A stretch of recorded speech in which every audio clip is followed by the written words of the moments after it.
حضرت یوسف علیہ السلام نے پھر سالوں حکومت کی مصر پر، پھر وہیں ان کی تدفین ہوئی، اور جب تدفین ہوئی تو اختلاف ہو گیا، ہر قبیلہ کہتا تھا ہم نے اپنی طرف یوسف کو دفن کرنا ہے، اس لیے کہ جس طرف ان کو دفن کریں گے خوشحالیاں ہوں گی۔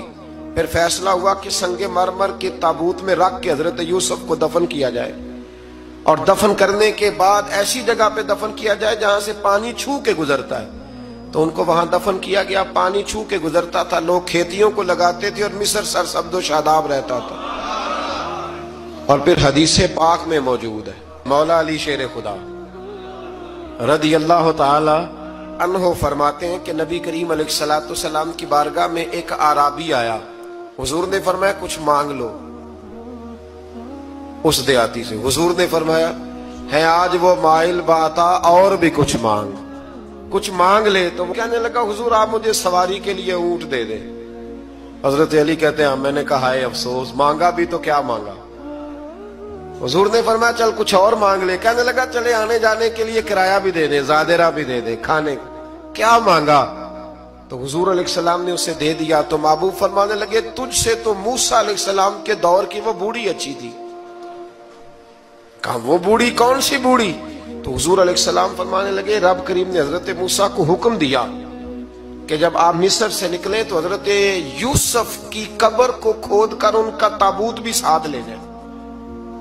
حضرت سیدنا موسیٰ علیہ السلام نے عرض کی مالک وہ کیسے پتہ چلے گا؟ فرمایا وہ تو آپ نے خود ہی پتہ کرنا ہے کہ وہ تابوت کہاں ہے۔ وہ دریا کے اندر تھا، کیسے پتہ کرتے کرتے پتہ چلا کہ ایک بوڑھی اماں ہے، اسے پتہ ہے تابوت کہاں ہے، وہ کدھر ہے تابوت، تو بوڑھی اماں کو پتہ ہے۔ حضرت موسیٰ بوڑھی کے پاس گئے، کہنے لگے اماں وہ تجھے پتہ ہے یوسف کی قبر کہاں؟ کہنے لگی پتہ ہے۔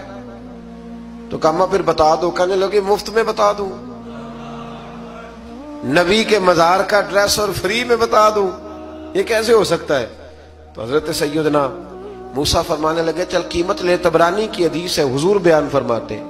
حضرت موسیٰ کہنے لگے بتا کیا لے گی؟ کہنے لگی مجھے نہ جنت میں وہ والا مکان دلائیں جس کے پڑوسی موسیٰ علیہ السلام ہو، میری اور آپ کی دیوار کٹھی ہو، کیا عقیدہ کند، اللہ اکبر۔ تو حضرت موسیٰ کہنے لگے چل اماں مہربانی کر جنت مانگ لے، اب تو پڑوس ہی مانگنے لگ گئی ہے، تو اب نبیوں کا درجہ تو بڑا ہوگا، تو دینے والا اللہ ہے، میں دعا کرتا ہوں۔ تو کہنے لگی جی ٹھیک ہے، اگر آپ نہیں دیتے تو میں ایڈریس نہیں بتاتی۔ تو حضور فرمانے لگے اس سے تو وہ اچھی تھی۔ حضرت موسیٰ نے عرض کی کہ یا اللہ یہ نہیں بتا رہی تو اب کیا کروں؟ فرمایا موسیٰ وعدہ تو کر لے، مکان میں دے دوں گا، وعدہ کر لے۔ تو حضرت سیدنا یوسف کا مرتبہ دیکھیے کہ ان کے مزار کا پتہ بتانے کے لیے، مزار کا پتہ بتانے کے لیے اس خاتون نے حضرت موسیٰ سے جو قیمت لی وہ یہ تھی کہ میں جنت میں آپ کی پڑوسی بنوں گی پھر ایڈریس بتاؤں گی۔ تو حضرت موسیٰ نے وعدہ کیا تو پھر اس نے پتہ بتایا کہ فلاں جگہ مزار ہے۔ یہ تقریباً سینکڑوں سال بعد حضرت موسیٰ وہ وہاں سے نکال کے تابوت اپنے ساتھ لے کر کے گئے۔